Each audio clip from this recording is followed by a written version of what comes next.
Welcome back to Self-Built. Today, I'm going to be showing you 3 different variations of a chest-supported row exercise you can build at your home gym. You can, of course, do this at commercial gyms too, but since I got a home gym, this is geared towards you guys.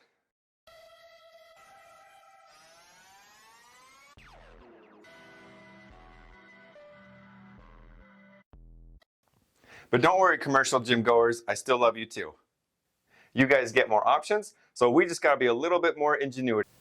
I'm doing a back day today. It's row geared, and I'm like, heck, let's do some chest supported exercises. And I'm like, let's see, how many different ones can I come up with? And I was like, well, let's come up with at least 3 today. I'll share it with you guys because chest supported exercises are so fantastic in many different ways. When you're doing back and you're doing rows, a lot of times you're limited by how much endurance and strength your lower back has, to where it might fatigue before your lats do. And besides that, it's also an excellent setup that you can just focus on just hitting your lats, not having to really use any other muscles, and just obliterate them and have a good time doing it. It's got to be the safest form of a rowing exercise because your lower back is taken out of the equation. You're focusing on just pulling those elbows back. And no matter how much weight you're going to do, you're not going to hurt your lower back. Let me show you the first one. If you're familiar with my channel, you may have seen this one before. This is one of the newer ones that I've come up with. So I've got my adjustable bench at a 90-degree angle. I've got it anchored so when I try to get into position, it doesn't dump over. I'm using mid-level pulleys right here. And then I'm using this bar with these handles. And then I'll just grab them and just row right away. This one can be a little finicky just because there's so many different variations. But for my setup, I have to make sure that I've got the right distance between the bench and the handles so you get a full stretch. You might have to make a couple adjustments.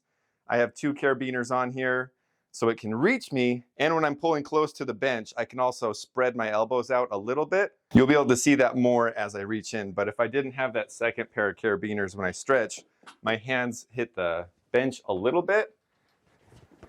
So you get your weight, just kind of squeeze on down, and then once you're into position, all you got to do is just drive those elbows back.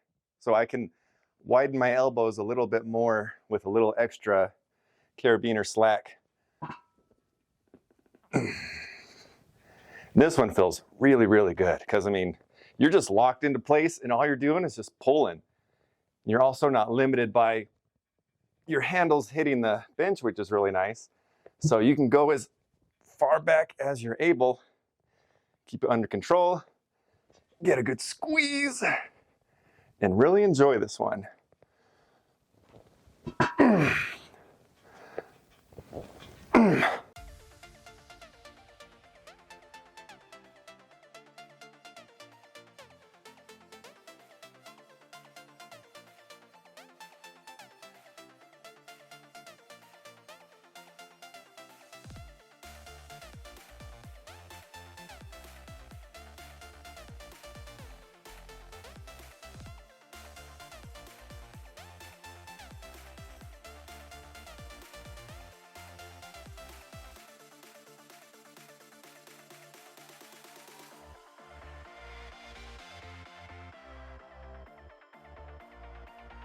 That first one is definitely the most complex and has the most things that you have to put into it to create it, but it is a really, really good one. I already had to take the pump cover off because it's so good. Next one we're doing is a hybrid of a seal row and a T-bar row.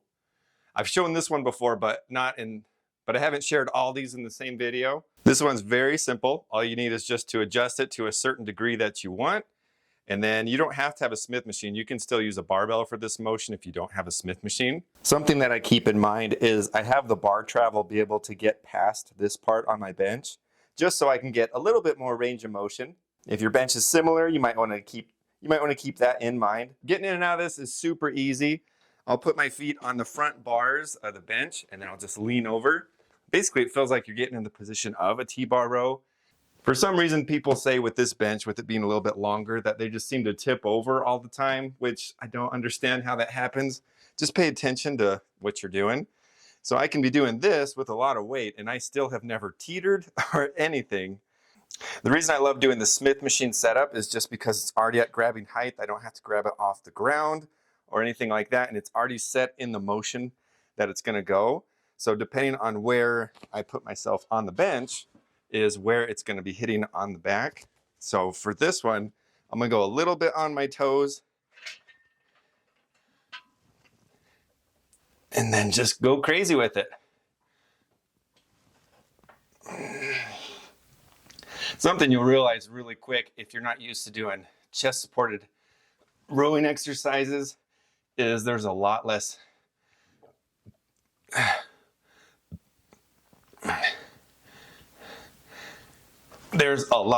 systemic fatigue through your body because you're not having to work so hard to get your body in that position for those optimal rows. So it just gives you a little bit more juice to up the intensity for the muscles you're trying to hit.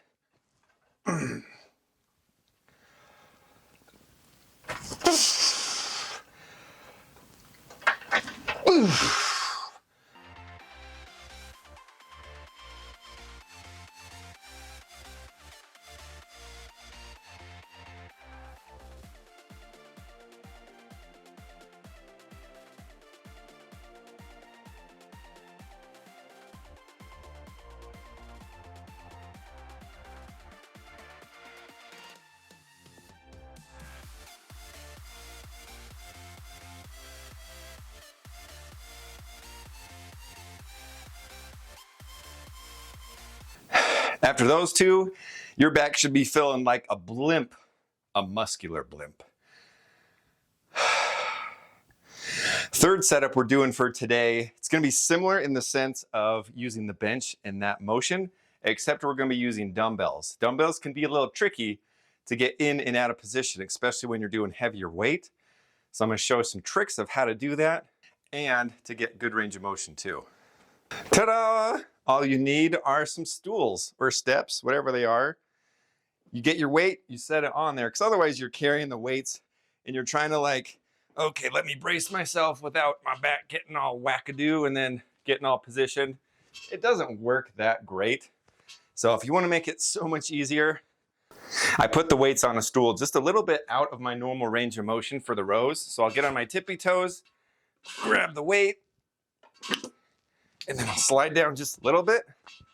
And this is my starting range of motion. So I'm not hitting the stools and I can go back as far as I'm able. The good thing about the dumbbells is there's nothing connecting your hands. So you can go farther than your bench is. So you're not hitting the bench with the weights like you would with the barbell.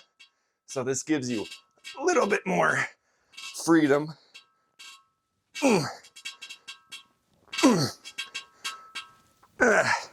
And then once you're done, you can just swing very gently, just like that. You see it wasn't flying or tipping over or anything. It is nice and secure.